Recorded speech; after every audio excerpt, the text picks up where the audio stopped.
Palavra da Verdade, com Hernandes Dias Lopes. Eu quero partilhar com vocês o texto do Salmo 126 e eu passo a ler este belíssimo poema. Quando o Senhor restaurou a sorte de Sião, ficamos como quem sonha. Então a nossa boca se encheu de riso e a nossa língua de júbilo. Então entre as nações se dizia: grandes coisas fez o Senhor, ou tem feito o Senhor por eles. Com efeito, grandes coisas fez o Senhor por nós. Por isso estamos alegres. Restaura, Senhor, a nossa sorte como as torrentes do Neguebe. Os que com lágrimas semeiam, com júbilo ceifarão.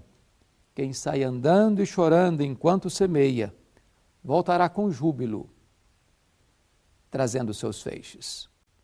Esse salmo está dividido em 3 tempos bem definidos: passado, presente e futuro. Os 3 primeiros versos olham com as lentes do retrovisor e olham para o passado com um profundo senso de gratidão. O verso 4 pousa no presente e ele está marcado por um forte clamor ao Deus dos céus.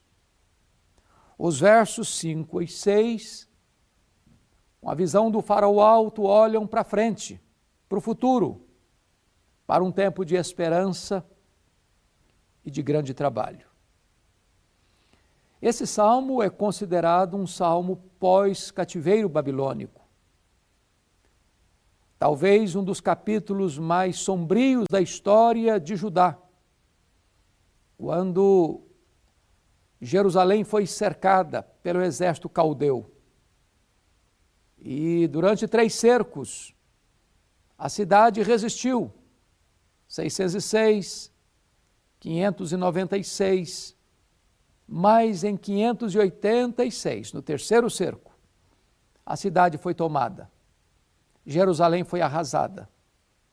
O templo belíssimo, verdadeiro palácio de mármore bordejado de ouro, construído por Salomão, foi arrasado desde os seus fundamentos. Um mar de sangue na cidade. Crianças, mulheres, pisoteados como lama nas ruas.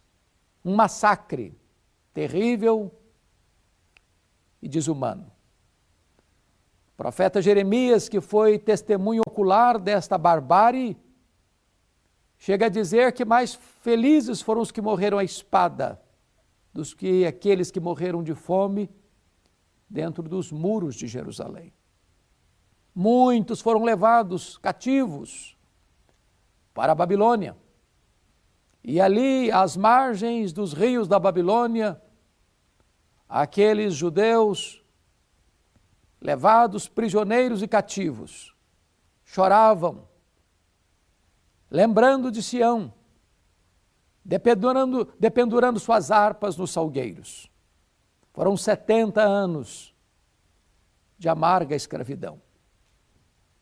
Mas dentro da soberana providência divina, do plano eterno de Deus, depois dessa disciplina severa, mas amorosa, Deus abre as portas da prisão.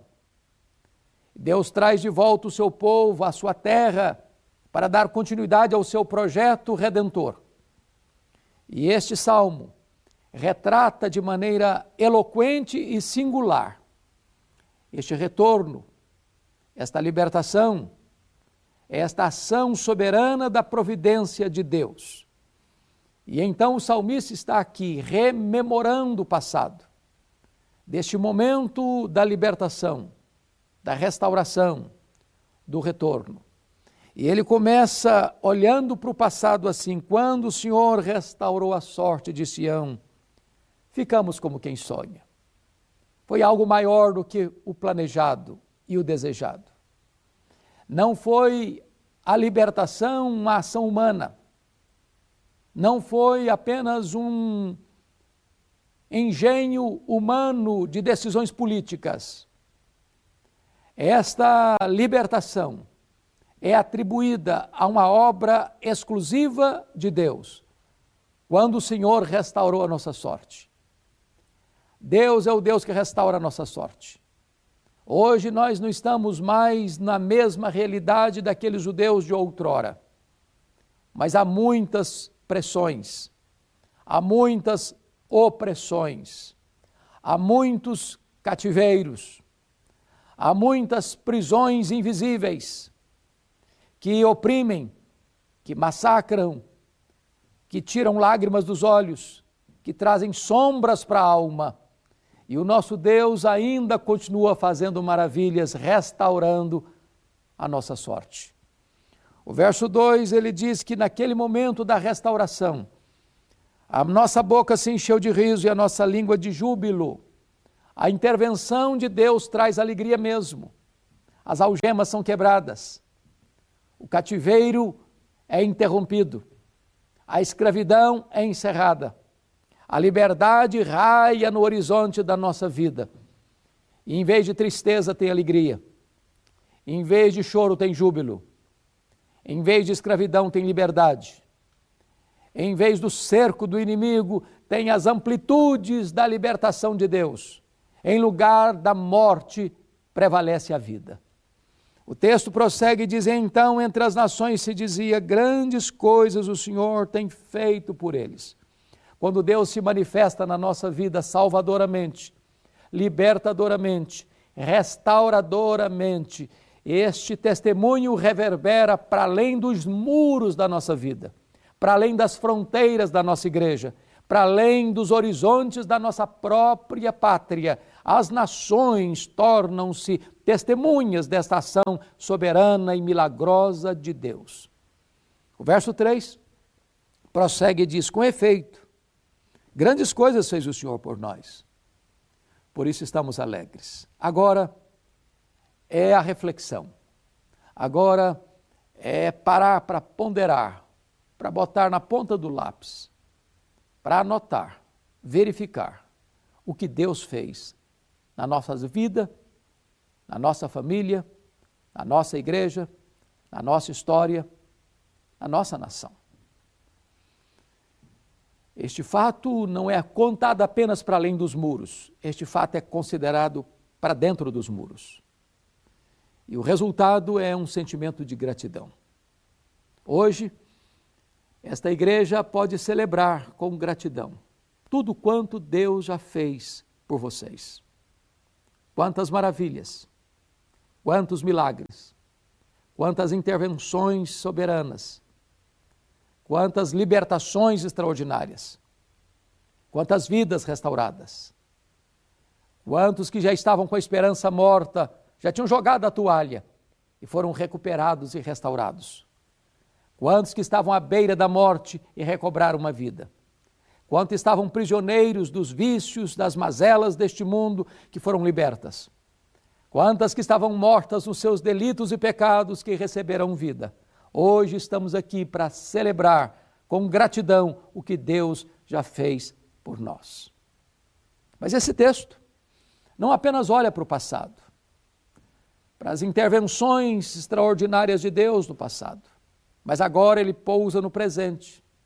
Olha o cenário daquele povo que já tinha voltado do cativeiro, diante de uma Jerusalém ainda arrasada, que ficou 142 anos debaixo de escombros, do ano 586 ao ano 444 a.C., quando Neemias vem para reconstruir a cidade. E eles olham para aquele cenário de um povo pobre, cercado de inimigos, cercado de desânimos, com injustiças internas, com pressões externas, e clamam a Deus em oração assim: restaura, Senhor, a nossa sorte, como as torrentes do Negueb.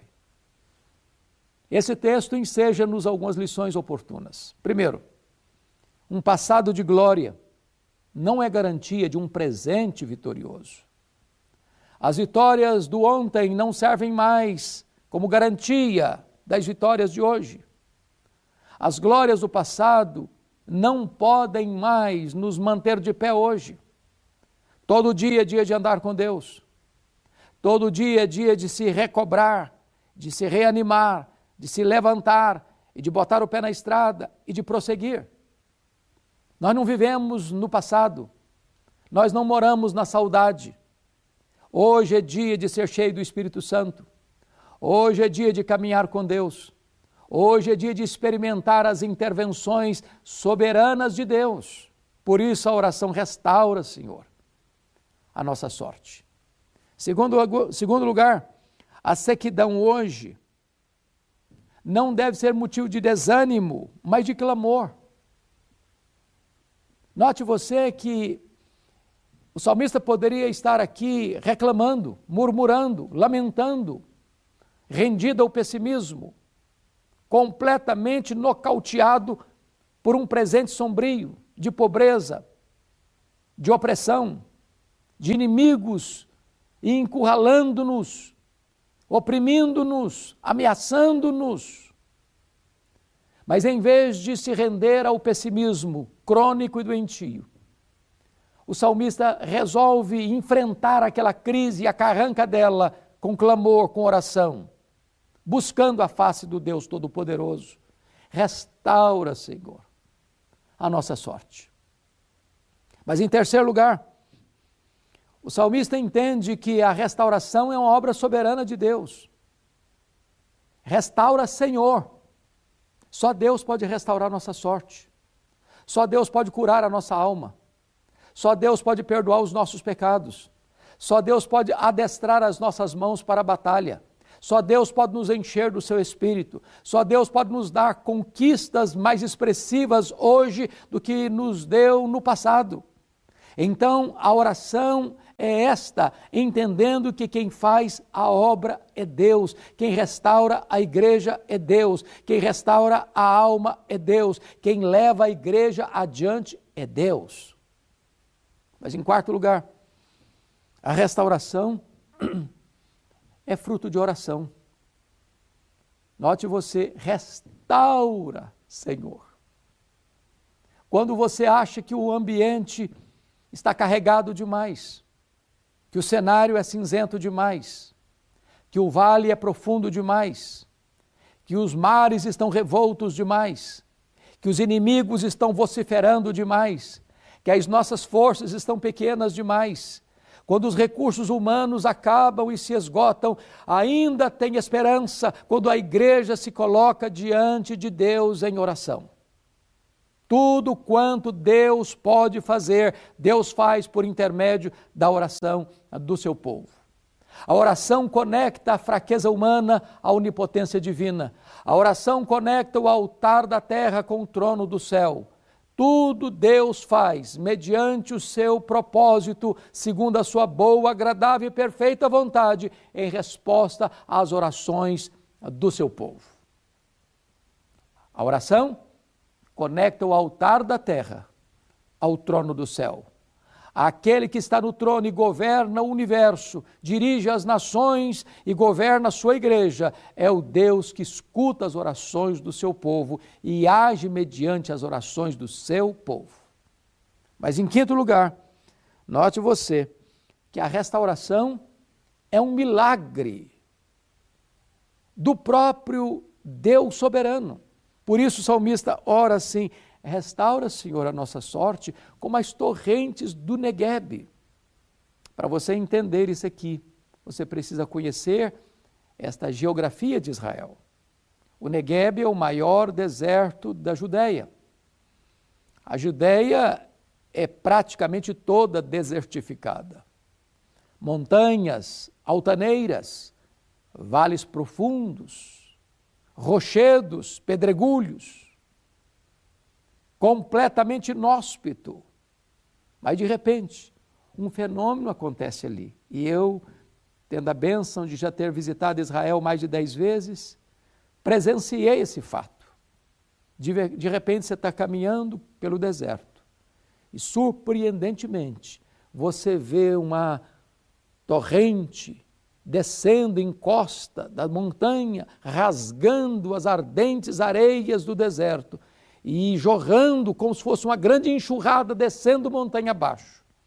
E onde essas águas vão rasgando as entranhas do deserto, tudo vai florescendo, tudo vai frutificando. Ali se transforma num vadi ou num oásis. E reverdece. E frutifica.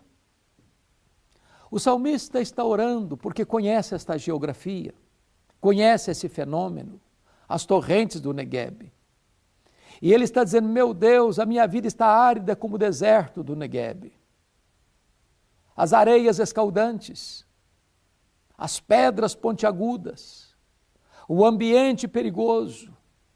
Então Deus faz jorrar no meu coração estas torrentes que descem, que refrescam, que restauram, que renovam, que trazem vida onde a morte está mostrando a sua carranca.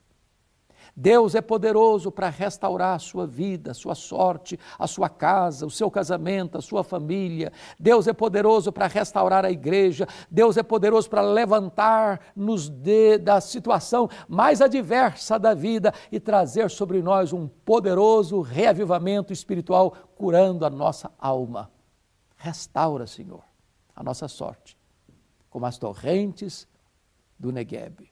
Pois bem, já olhamos os versos 1 a 3, que é a visão do retrovisor, olhando para o passado com gratidão. Acabamos de olhar para o presente, trazendo aos céus o nosso clamor e a nossa oração por restauração. Agora, nos versos 5 e 6, o salmista olha para frente, olha para o futuro. E ele pensa em investimento, em trabalho, em ação, em semeadura. E ele diz assim, no verso de número 5, os que com lágrimas semeiam, com júbilo ceifarão. Meus amados irmãos, a igreja não pode contentar-se nem apenas com as vitórias do ontem, nem apenas com a restauração de hoje.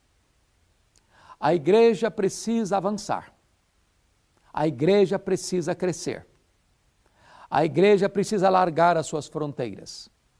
A igreja precisa ser uma videira frutífera junto à fonte que estende seus galhos para além dos muros. É preciso semear. Para que entendamos que as vitórias mais expressivas que já tivemos até hoje sejam medidas mínimas do que Deus há de fazer em nós e através de nós daqui para frente. Não há colheita sem semeadura. Não há crescimento da igreja sem pregação. A fé vem pelo ouvir e ouvir a palavra de Deus. A semeadura é necessária. A semeadura tem que ter senso de urgência. E o salmista é claro na sua expressão, os que com lágrimas semeiam. A semeadura é difícil. Às vezes o terreno é árido, às vezes o solo está duro. E quando o solo estiver duro, regue-o com as suas próprias lágrimas. A volta é com júbilo, a colheita é farta. Quem pouco semeia, pouco colhe, mas quem semeia com fartura, com abundância ceifará. E eu conclamo esta querida igreja a ser audaciosa, a ser ousada, a se levantar. E cada membro desta comunidade, salva pela graça, se levante como um semeador. Se levante para fazer a obra de Deus, entendendo que esta semente tem vida em si mesma, é a preciosa palavra de Deus. E ela, ao ser semeada, ela não volta para Deus vazia. Ao ser semeada, ela vai produzir os efeitos para os quais Deus a designou. Esta palavra é inspirada, esta palavra é inerrante, esta palavra é infalível, esta palavra é suficiente, esta palavra é viva, esta palavra é eficaz, esta palavra é poderosa, esta palavra é eterna. Então semeie esta palavra.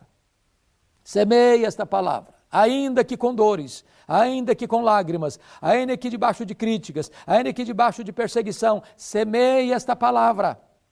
Ela é poderosa, ela não pode ser destruída, ela não pode ser anulada, ela é a bigorna de Deus que quebra os martelos dos críticos. Semeie esta palavra, ainda que com choro, ainda que com o rosto banhado de lágrimas. E o verso final nos diz algo sublime, quando assim escreve o salmista: quem sai andando e chorando enquanto semeia. É preciso sair, é preciso andar. É preciso gastar mais as solas dos sapatos do que o assento dos bancos. É preciso usar todos os meios legítimos que temos à nossa mão. A palavra impressa, a palavra pregada, a palavra televisiva, a palavra pelas ondas, as ondas do rádio, a palavra pelas mídias sociais, a palavra por todos os meios, de todas as formas, para todos os povos, em todo o tempo. A igreja precisa sair e semear. Sair e semear. Quem sai andando e chorando enquanto semeia. Não é sair e semear. A evangelização é um estilo de vida. É o estudante que vai para a escola, que vai para a faculdade e lá ele semeia. É o trabalhador que vai para a empresa, para a fábrica e lá ele semeia. É o profissional liberal que vai para o seu escritório e lá ele semeia. É o empresário que abre a sua empresa e lá ele semeia. É o profissional que vai para a rua, no trabalho, do táxi, do Uber, e enquanto trabalha, semeia. É o viajante que, enquanto está sentado num banco, num ônibus, ou num táxi, ou num avião, ele semeia. É aquele que se hospeda num hotel e encontra uma pessoa e ele semeia. Por todo lado, em todo tempo, semeia. Enquanto sai, semeia. Quem sai andando e chorando, enquanto semeia, tem uma promessa. Voltará com júbilo, trazendo os seus feixes. É promessa de Deus. A obra de Deus. É o Espírito Santo quem convence de pecado. É o Espírito Santo quem regenera. É o Espírito Santo quem sela. É o Espírito Santo quem batiza no corpo de Cristo. É o Espírito Santo quem é o penhor. É o Espírito Santo quem santifica. É o Espírito Santo quem habita em nós. É o Espírito Santo quem nos dá dons. É o Espírito Santo quem nos dá poder. É o Espírito Santo quem nos reveste e nos enche. Então saia e semeie. Porque a obra é de Deus. Eu não administro resultados. Você não administra resultados. Mas Deus vai honrar o seu trabalho de semeadura. E os feixes serão abundantes. E os frutos serão abundantes. E muitas pessoas hão de se converter e hão de ser alcançadas pela graça. E a minha oração e a minha expectativa é que Deus não apenas restaure a nossa alma, cada um de per si, mas Deus levante a igreja como um corpo vivo para fazer a obra enquanto é tempo. A minha oração, portanto, é que o melhor daquilo que os irmãos já